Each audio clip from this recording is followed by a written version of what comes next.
Welcome to Healthy University, where we'll discuss issues and subjects on how you can live a healthier and more productive life.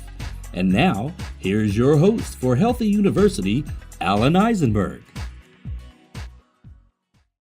Hi, and welcome to another episode of Healthy University.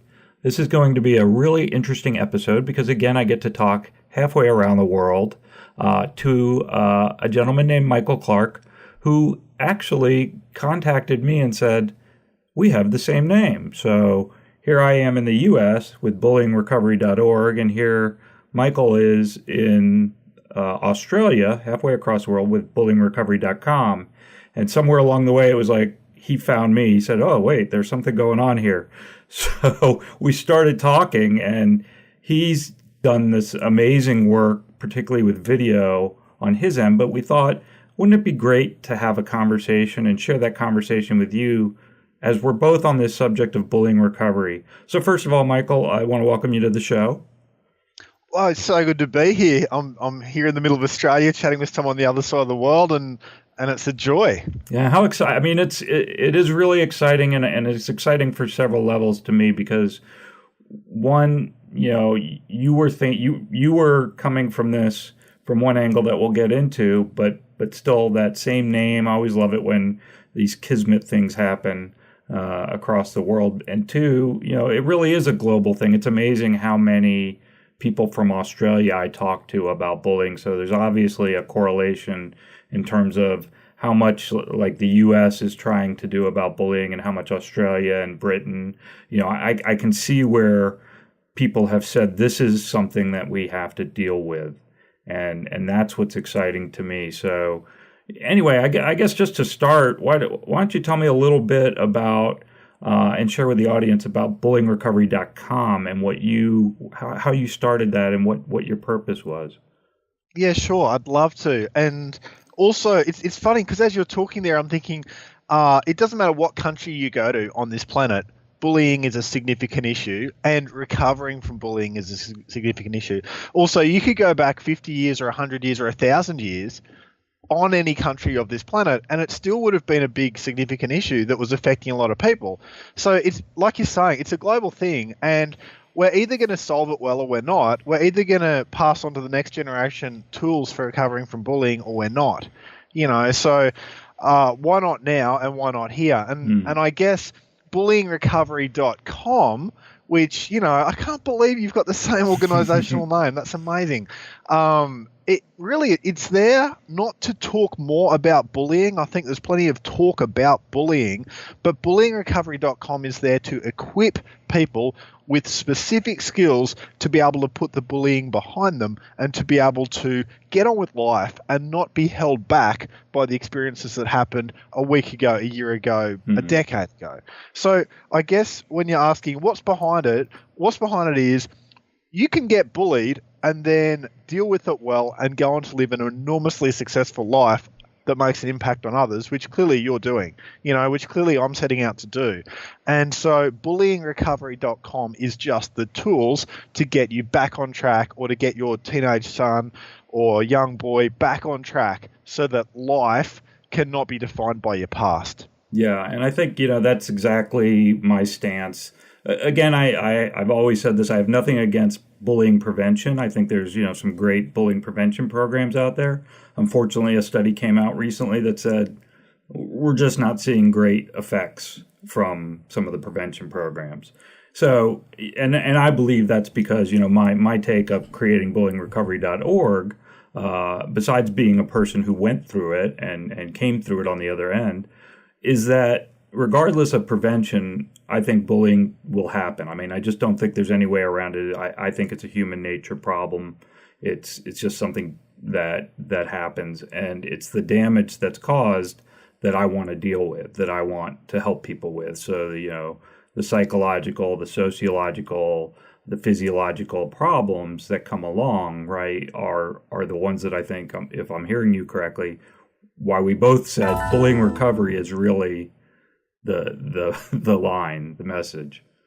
Yeah, that's right. It's not about the bullying. It's about what are you going to do from here? It's about, and I guess for me, bullyingrecovery.com is all about teenage boys and younger boys. They're not even in their teens yet. We haven't worked, we haven't created anything for young girls because that's a different form of bullying, very different strategies you need to address that.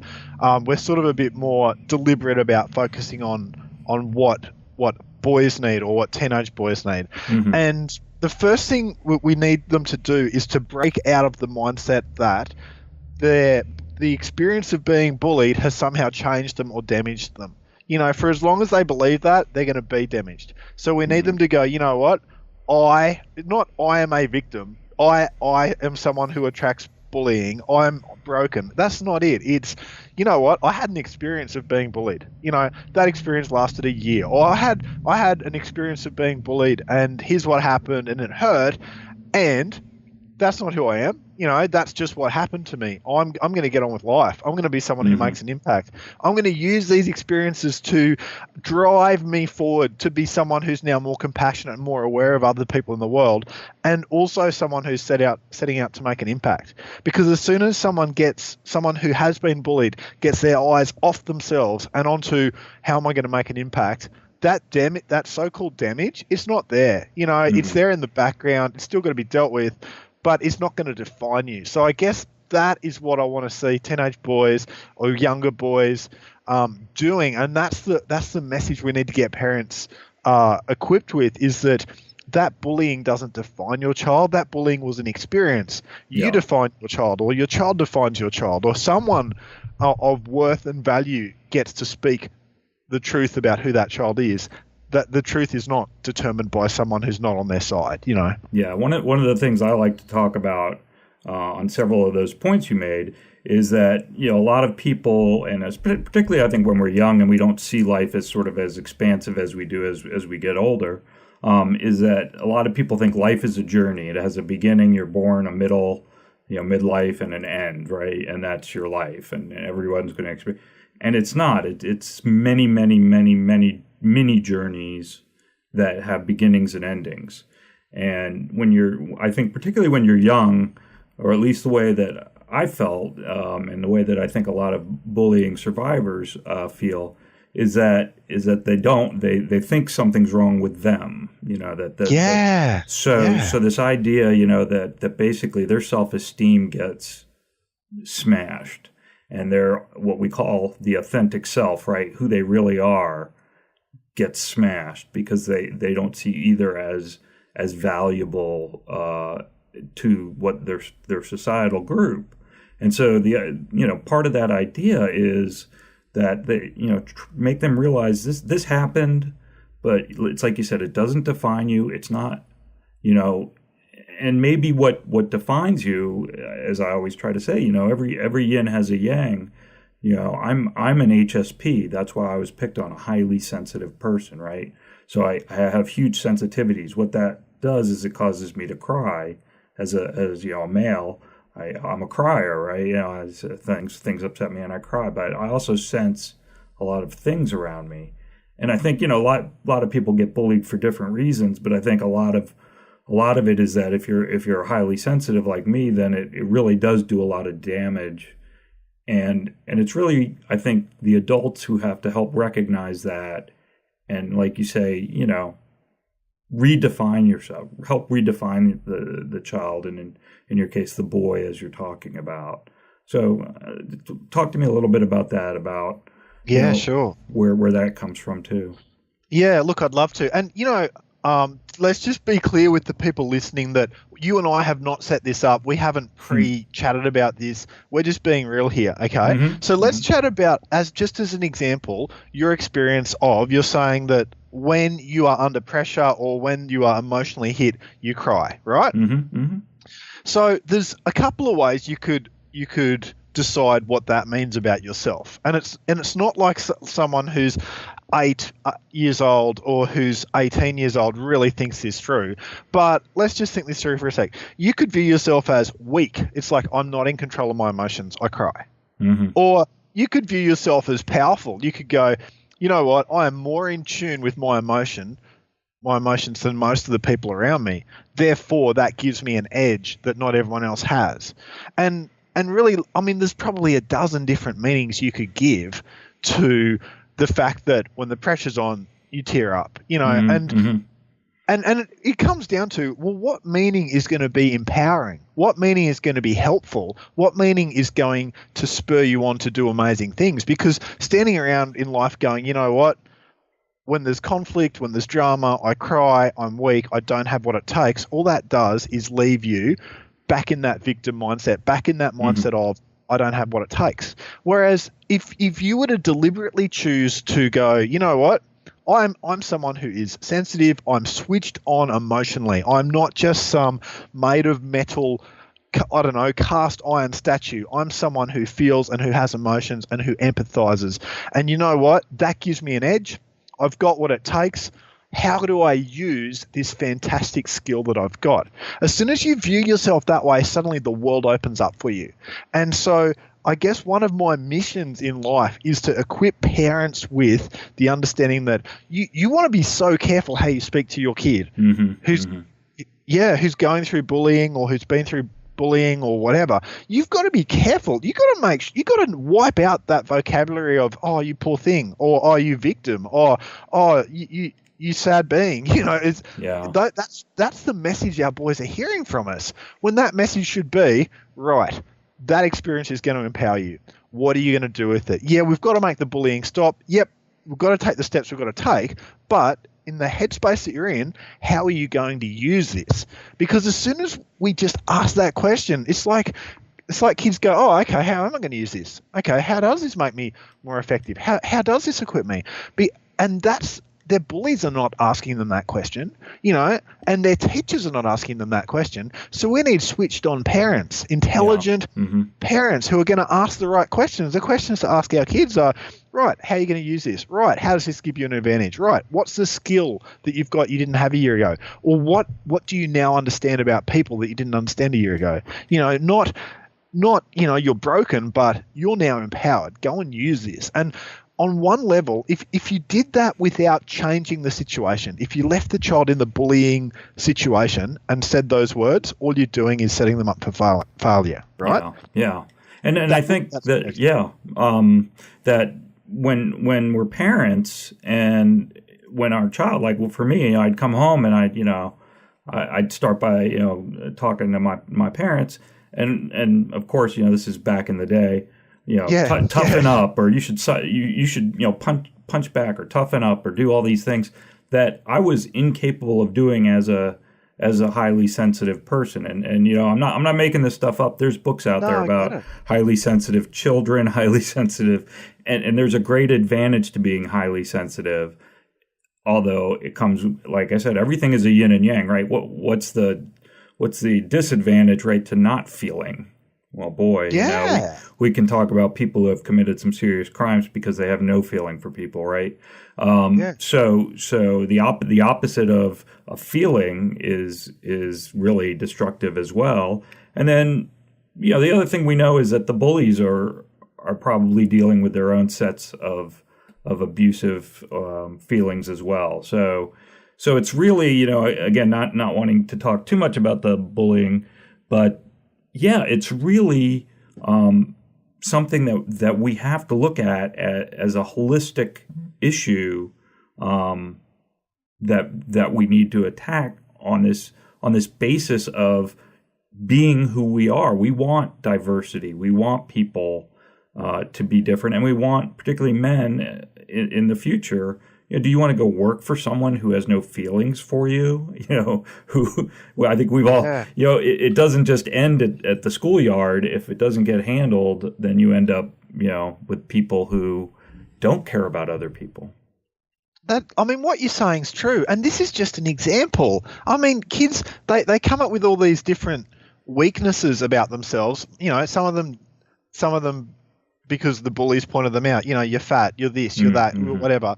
And it's up to them, though, to define themselves. And it's up to us to equip kids to go, you know what? how do I define myself? I define myself as this. And that's the skill we're not teaching kids. And like you said before, we've got plenty of bullying prevention programs that are never going to work because human nature is to have dominance and have power over others. Okay, it's a sad reality that humans are flawed.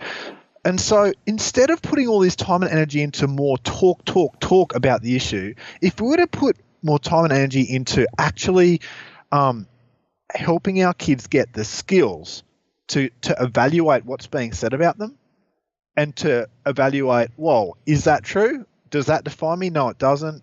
You know, you're, like you described yourself, you're a sensitive person, and that sensitivity is either going to be viewed as a weakness or it's going to be viewed as a strength. Why on earth would you want to view that as a weakness when you could go, that's a strength? All it is just choosing to define yourself in the positive. And it's not like some people might say, oh, but that's not reality. It's like, no, reality is whatever you choose it to be. Okay. I was just going to make that same point. It's like you decide that you like you. You know, no one else is going to decide that. No one else is going to, you know, you're the person that has to be with you all the time. And I always explain this. I'm like, you're the only one on earth that will be with you, and 24 hours a day, 7 days a week, 365 days a year, your whole life. So don't you want to love you? Don't you want to love who you are? You know, and we talk about crazy things like, you know, take yourself out on a date. Who are you? You know, who are you when you do that? You know, and don't be afraid to do these things. You know, you have to structure that love. Love has to start within to without. You can't, as we've seen with so many people, you know, they try to find love from outside, and it'll never work. I mean, it just doesn't work. It's just going to lead to disappointment for yourself. That's true. And the thing is, what we're speaking here is basic stuff that any mum can do. Right. Any mum or dad can sit down with their kid and I mean, at bullyingrecovery.com, basically it's a whole online course. It's completely free. There's a course for parents and a course for kids and teenagers that basically helps them reset how they view this experience, how they're going to use it, how they make sure they're not back in this spot again. And I guess when I look at this course, I think it is so effortless for a parent to invest the 1 hour or so to just go and learn what skills to have a chat with your son about. And I think this podcast, however long this podcast will be, whether it's 15 minutes or 30 minutes or whatever, what if they were to hang up on this podcast, go and jump on bullyingrecovery.com, and instead of talking about bullying, go and get skilled up. Go and get some new tools. And instead of, I don't know, arguing with your son about something for 15 minutes or an hour or whatever you're going to do this afternoon, instead of having those big, consoling sessions, to just go, right, see this website, I want you to watch it. At the end of it, come and talk to me about it. Tell me if you thought it was worth watching or if it was a waste of your time. If it was a waste of your time, I'll give you $10 to pay for your time. If it wasn't a waste of your time, go and enjoy some skills. And because I guess we're talking about action. I mean, right. I live in Australia. I mean, you live in the US. It's very similar culture. There's so much talk, so little action. Let's just get out there and equip people with skills and not just keep pandering to them and keep, basically giving someone sympathy is keeping them in the same spot. Whereas giving someone tools is giving them something that's going to equip them tomorrow's brighter. So that's why bullyingrecovery.com, it's all about the tools. It's not about the talk. That's great. That's a great place for us to take a quick break. So when we come back, I'd love to talk to you more about bullyingrecovery.com and particularly, how we can equip moms and dads. How do we equip schools? And as a teacher, maybe you have a view on that. So we're just going to take a quick break. And when we come back, we'll be back with Michael Clark from bullyingrecovery.com in just a minute.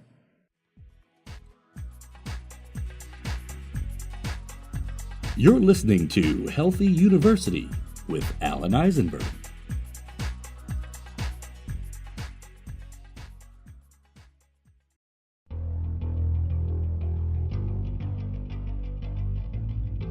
A girl who self-harms due to the relentless bullying in her life.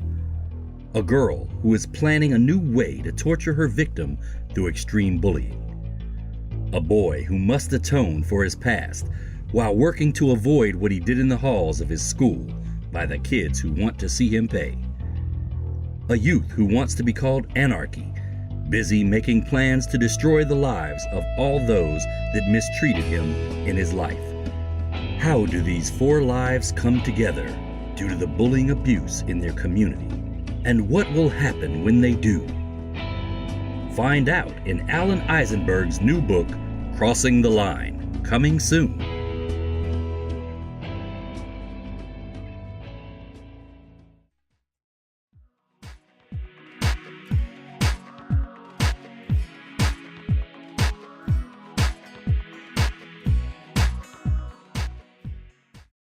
Hi, and welcome back to Healthy University. This is your host, Alan Eisenberg, and I'm here with Michael Clark, my friend from the other end of the world at bullyingrecovery.com. And we're talking about really the same thing, about why recovery is so important and how you can help your children or you can give people the skills. But Michael, I think what we were hitting on there, just as we were getting out, is some of the lessons that bullyingrecovery.com built. How did you decide that was going to be something you were going to pursue? Because I saw, you have to be passionate. There is, if you go to bullyingrecovery.com, folks, there's tons of videos, lots of really good visual information, and it's very focused. And it really doesn't matter where you are in the world. The problems are the same. So whether it's Australia or the US or Britain, but how did you get to that point? How did you get to the point to say, this is the subject, I'm going to do this, and how did you fund it? I mean, where did you come from on that? Yeah, sure. But my name's Michael Clark. I live in Australia. In Australia, the bullying issues that we have here are almost identical to what you guys have in America. It's pretty much the same culture. And I mean, here in Australia, there's a lot of people talking about bullying, but yet there's not a lot of action of equipping kids with the skills to deal with bullying after it's happened, because bullying is going to happen, but it's not about whether or not it's going to happen. It will happen. So when it does happen, how do we help kids to view what happened as just an event, not as something that defines them or changes them, but it's an event that it's an experience, it's something that they now have new skills from, and it's something that is going to give them a better level of empathy, of how to relate to people. It's something that's going to spur them forwards. Because if we give them those skills, suddenly the bullying is not something that just destroyed them or something. It was an event they went through that's equipped them. So I'm a school teacher, and I work with a big network of other people here in Australia, and together we put together bullyingrecovery.com, and what it is it's aimed at parents of teenage boys and parents of boys who are not in their teens yet, and it's really deliberate and specific about equipping those parents with how to talk to your son, what are the areas that he needs help in processing, how do you walk him through that without alienating him, how do you help him to build his own sense of self-confidence, and how do you help him to redefine himself from being, I'm a victim, not that he'd use those words, but that mindset. I'm a victim to, you know what, I'm someone who's survived bullying, to then someone who's a veteran, someone who's been there, done that, and can help others.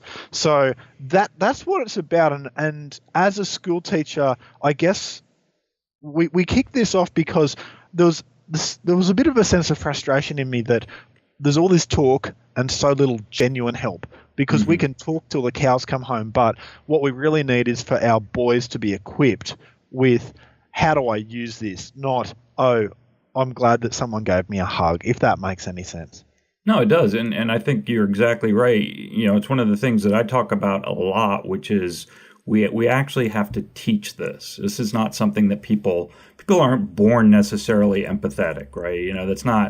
That's not always the case. And I always say, empathy is, the difference between empathy and sympathy is something that you can relate to because you've experienced it, versus sympathy, which is just trying to help someone who's going through something. Yeah.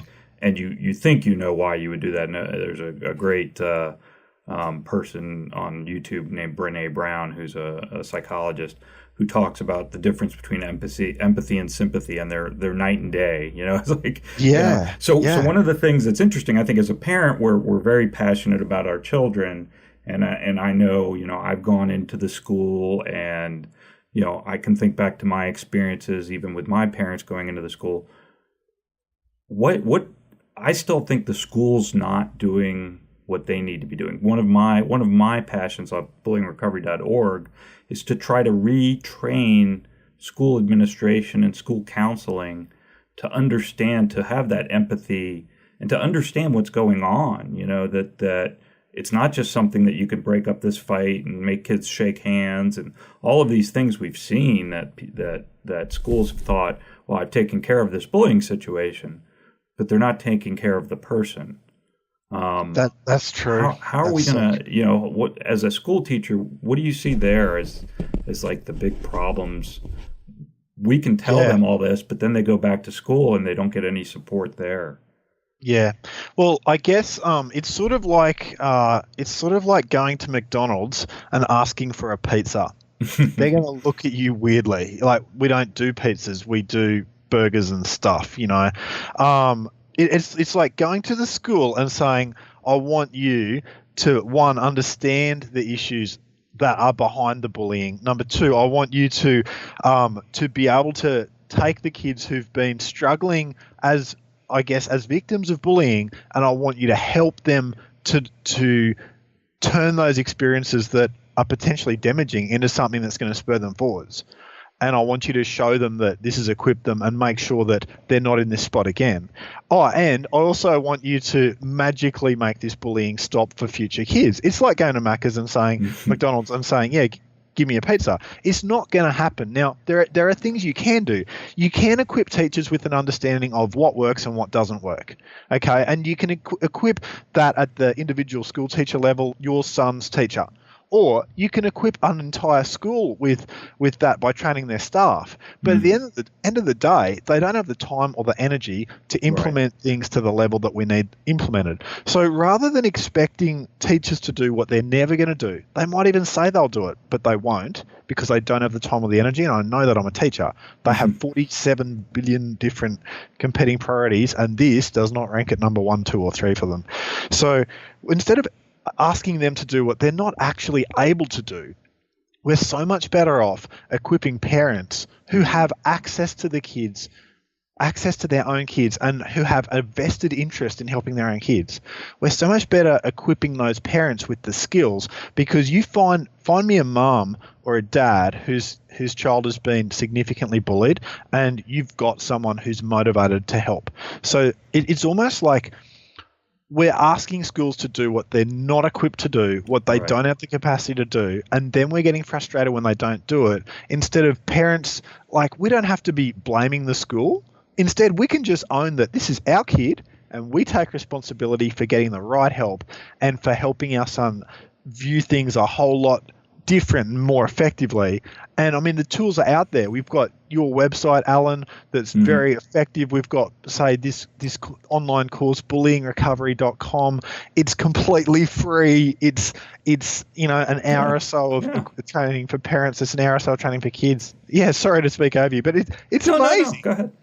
No, I mean, it is, and I think that's what's important. And as someone who does online instructional design as a career, and this is sort of the side work I'm passionate about, it's so important that the tools be out there, and that's what you're really providing, is this tool, for people, and hopefully I am, and I'm now working with another company that's even taking it another level too.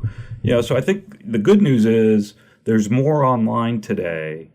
The bad news is we still have the stigma that we have to deal with, which is, and I don't want to say even mental illness. I like to say mental break. Like when you're beat up, whether physically or emotionally, you're likely to have some sort of break, and children do, and we see it all the time. I mean, when you read about an 11-year-old child that takes their own life, I mean, there's this. It's mind-boggling that could happen over bullying, but that's a mental break. That's a break point where the person says, "I don't see any hope in front of me," and so that's why I always say this recovery is so important, that we take that and we say, okay, this damage happened, and you can recover from it, and I think that's what you're trying to do What I'm trying to do is make people understand that it's like you said, it doesn't define you. It's just a point that happened. It can have an effect on who you are at this moment, but as someone who's now a life coach, my job is to take you from this moment to the future and let you see there is a future, and it can be whatever you want it to be. You have control, and I think that's where a lot of kids start feeling like they don't. That's the dangerous point, is when a kid doesn't feel like they have that control over their future anymore. And I think what we're trying to do here is to say there's a way to recover that for them. There's a way to make them realize that they can have these things back that some bully robbed of them. And I think that's really the heart of what I'm doing. And I think if I hear between the lines what you're doing with your program. What you're saying is so true. And, it goes so much further. Your website's bullyingrecovery.org. The one that we've done here is bullyingrecovery.com. The word recovery doesn't actually convey the full story. It's not about recover. Recover is halfway there. Mm-hmm. What it's about is how you're going to use this. How is this experience going to be something that's equipped you to be able to do more than what you could have done if you hadn't gone through it? It's almost like if you imagine a bank account, and then you were bullied and your bank account went from zero down to negative $100. And then somehow you pay that back into the bank account, you're back to zero again. Right. Recover implies back to where I started. Whereas bullying, like almost any issue you go through in life, you choose to use it well, it equips you to be more competent, more skilled, more talented, more able to make a great difference in the world than what you were before. So, I guess that's the heart behind it. And the other thing I'm thinking, Alan, is that, you and I were talking before about schools and how the answer's not at school. Okay. Yeah.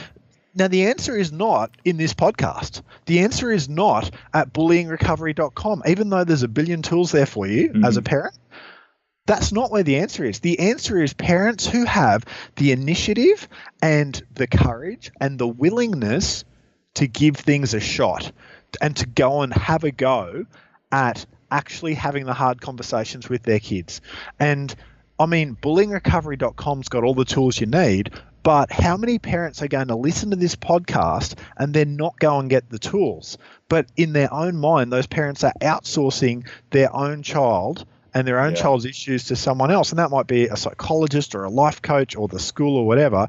But we are the parents, and we've got to own that this is my child. My child's going through a tough time. My child's 11 or 15 or 7, whatever. My child is not old enough to go and get the tools they need, but I am.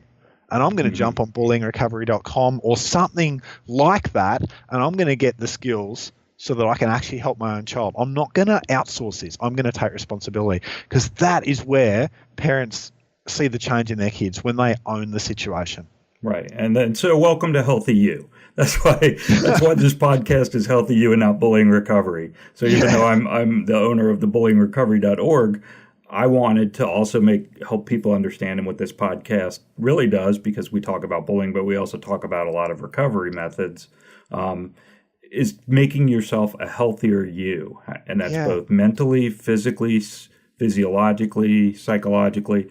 We have to look at it as a very holistic part of what we do in life. We have to care for ourselves.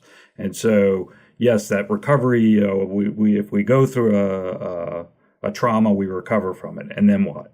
And I think that's exactly right.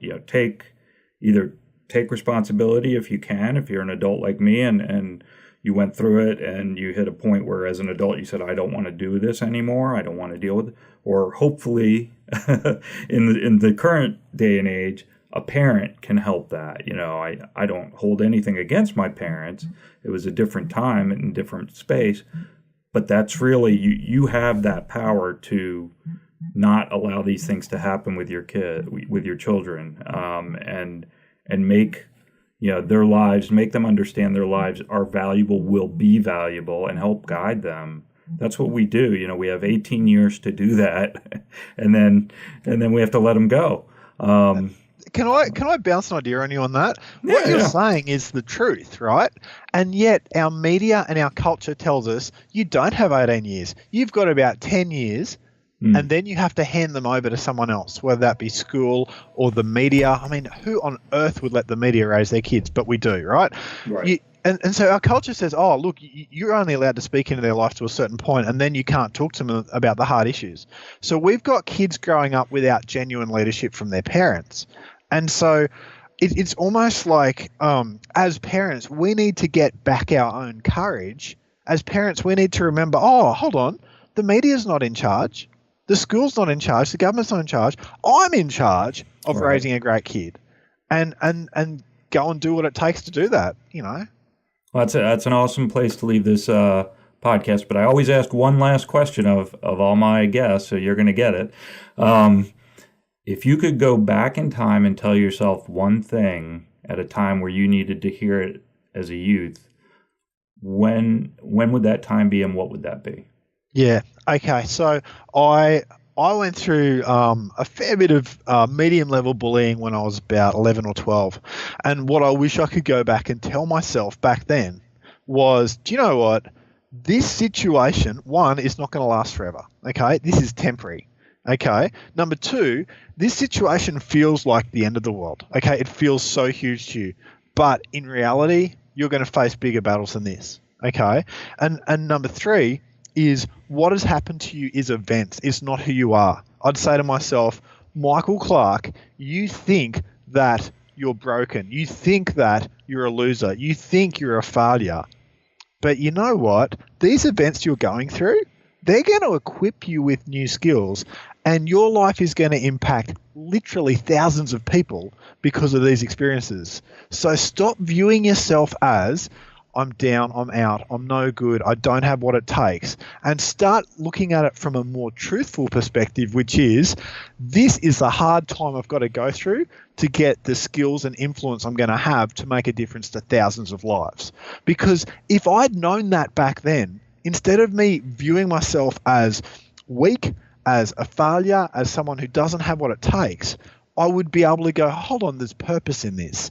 You know, this is the price I'm paying to get where I want to go in life. And it's worth it.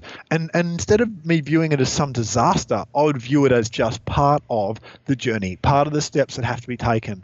Because now those events that impacted me in terms of, when I say impact me, I let them impact me because I didn't have better skills. Mm-hmm. Those events, I felt like such a failure, whereas now there are thousands of people whose lives are so different, and bullyingrecovery.com is only a tiny part of that because I went through those times. So I guess I'd just speak to that 11 or 12-year-old person and go, you know what? You need to view this with a long-term perspective, not a short-term perspective. And a long-term perspective talks about years and decades, not about just this week or this month. That's great. Yeah, and you know, one of the things I always say is, you know, if we didn't go through what we went through, we wouldn't be here doing this. And to me, and I know this, you know, because people have talked to me, maybe people have probably talked to you, we're saving lives. I mean, we're saving lives. And that's an enormously rewarding feeling. You know, I always say it's not that I want to do this as a selfishly wanting to do that. It's just, you know, that goal of helping people, helping children, youth, adults even get past this. So thanks for being on the show. Yeah. Oh, can I jump in on that just before we go? What you're saying of we're saving lives, we're doing more than just saving lives. And anyone who's listening to this is doing more than just saving lives. It's not about just saving those 4 or 5 lives or whatever from suicide. It's about taking those 400 or 500 lives of people you're going to come across who've been through this and going, you know what? You're not dead. You're not a zombie. Yeah. This is... You are actually alive, and you've got something to give and something to offer. It's about bringing back to life those people who have let their influence die, let that spark in them die. It's not just about the literal life and death stuff. It's about sparking life back in people who, to be honest, are just going to live average lives until they deal with these issues and until they realize that doesn't define them. That's so true, yeah. And I'm glad you brought that up because it's so true when we talk about saving lives. You know, the life you're saving is your own, and And at the end of the day, that's the magic. Is you can realize this is not who I am. This is not going to define me. I'm going to be strengthened by it. And I think you've made a great point of that. So thanks for being on the show, Michael. This was so much fun just to get to talk to you and to discover, I think, each other and share this passion we have for not only bullying recovery, but as we said, succeeding past that, becoming a better person. And I think everybody knows, but I will have it on my website to go to bullyingrecovery.com and learn more about what Michael's doing, and I'm sure they can contact you through that. But thanks for being on the show. I had a great time talking to you, and I hope all is well all the way across the world. Mate, it's been a pleasure, and I just wish all those parents who are listening all the best. I just encourage them to get out there and be proactive, which is what they wanted to do the whole time. Sometimes we just don't have the courage. So literally take that step. It's so important. So this is Alan Eisenberg, and I hope you'll join me next time for another episode of Healthy You. Thank you for listening to Healthy University, brought to you by Bullying Recovery, LLC. This podcast does not replace the need for medical advice, professional diagnosis, opinion, treatment, or services to you or any other individual.